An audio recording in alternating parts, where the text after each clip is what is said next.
മൂന്ന് യൂറോപ്യൻ രാജ്യങ്ങൾ ഫലസ്തീനെ അംഗീകരിച്ചതിന് പിന്നാലെ ഇസ്രായേൽ പാലസ്തീൻ സംഘർഷത്തിൽ മുൻ നിലപാട് ആവർത്തിച്ച് ഇന്ത്യ.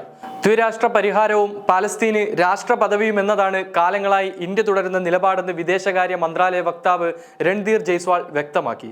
സ്പെയിൻ, അയർലൻഡ്, നോർവേ എന്നീ രാജ്യങ്ങൾ പലസ്തീനെ അംഗീകരിച്ചതിനെക്കുറിച്ചുള്ള ചോദ്യത്തോട് ആഴ്ചതോറും നടക്കുന്ന വാർത്താ സമ്മേളനത്തിൽ പ്രതികരിക്കുകയായിരുന്നു അദ്ദേഹം. നിങ്ങൾക്കറിയാവുന്നതുപോലെ 1980കളുടെ അവസാനത്തിൽ പാലസ്തീൻ രാഷ്ട്രത്തെ ആദ്യമായി അംഗീകരിച്ച രാജ്യങ്ങളിൽ ഒന്നാണ് ഇന്ത്യ.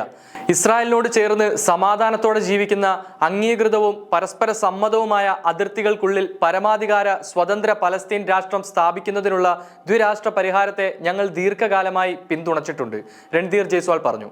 റാഫേലെ അഭയാർത്ഥി കൂടാരങ്ങൾക്കുമേൽ ഇസ്രായേൽ നടത്തിയ ആക്രമണത്തിൽ ആളപായമുണ്ടായ സംഭവത്തിൽ ഇന്ത്യ ആശങ്ക രേഖപ്പെടുത്തി. നിലവിലുള്ള സംഘർഷത്തിൽ സാധാരണ ജനതയുടെ സംരക്ഷണത്തിനും അന്താരാഷ്ട്ര മാനുഷിക നിയമങ്ങളോടുള്ള ബഹുമാനത്തിനും ഞങ്ങൾ നിരന്തരം ആഹ്വാനം ചെയ്തിട്ടുണ്ടെന്ന് ജയ്സ്വാൾ കൂട്ടിച്ചേർത്തു.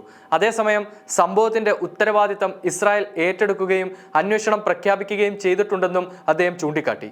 ഗാസയിൽ നടക്കുന്ന ഇസ്രായേൽ ഹമാസ് യുദ്ധം അവസാനിപ്പിക്കാനുള്ള ശ്രമങ്ങൾക്ക് ആക്കം പകരുകയാണ് പാലസ്തീനെ അംഗീകരിക്കുന്നതിലൂടെ സ്പെയിൻ ലക്ഷ്യമിടുന്നതെന്നാണ് പ്രധാനമന്ത്രി പെഡ്രോ സാഞ്ചസ് പാർലമെന്റിൽ പറഞ്ഞിരുന്നു. ഇസ്രായേൽ പ്രധാനമന്ത്രി ബെഞ്ചമിൻ നെതന്യാഹു ഗാസയിൽ കൂട്ടക്കൊല നടത്തുകയും ഉഭയകക്ഷി ഉടമ്പടി പ്രകാരം ഉണ്ടാക്കിയ പരിഹാരത്തെ അപകടത്തിലാക്കുകയും ചെയ്തുവെന്നാണ് പെഡ്രോ സാഞ്ചസ് ആരോപിച്ചത്. ദ്വിരാഷ്ട്ര പരിഹാരത്തിന്റെ സാധ്യത ബലപ്രയോഗത്തിലൂടെ നശിപ്പിക്കാൻ ഞങ്ങൾ അനുവദിക്കില്ല, കാരണം ഇത് മാത്രമാണ് ന്യായവും സുസ്ഥിരവുമായ പരിഹാരം, അദ്ദേഹം കൂട്ടിച്ചേർത്തു പറഞ്ഞു. കിഴക്കൻ ജെറുസലേം തലസ്ഥാനമാക്കി വെസ്റ്റ് ബാങ്കും ഗാസയും ചേർന്ന ഭൂപ്രദേശം പാലസ്തീൻ അതോറിറ്റി ഭരിക്കണമെന്നതാണ് സ്പെയിനിന്റെ നിർദ്ദേശം. സുരക്ഷിതമായും അയൽക്കാരോട് രമ്യതയിലും കഴിയാനുള്ള ഇസ്രായേലിന്റെ അവകാശത്തെ അംഗീകരിക്കുന്നുവെന്നാണ് ഡബ്ലിനിൽ വാർത്താ സമ്മേളനം നടത്തിയ അയർലൻഡിന്റെ പ്രധാനമന്ത്രി സൈമൺ ഹാരിസ് അറിയിച്ചത്. ഗാസയിലെ എല്ലാ ബന്ദികളെയും ഉടൻ തിരിച്ചയക്കണമെന്നും അദ്ദേഹം ആവശ്യപ്പെട്ടു.